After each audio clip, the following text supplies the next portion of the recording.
కాదు కలిగినారు నిన్న వంక కాదని చెప్పింది నిజంగానే. ఏది డబ్బా గిజూరా అవు మాది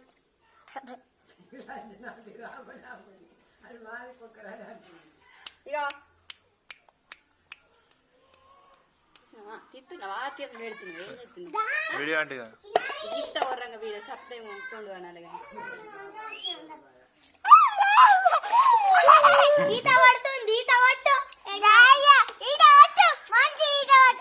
లాస్ట్ ఒకటి సలహా అవుతుంది అని చెప్పి అప్పుడు అత్త అయిపో మంచిగా అప్పటి నుంచి ఉంటే నీకు ఇప్పటి నుంచి ఉంటా ఒకసారి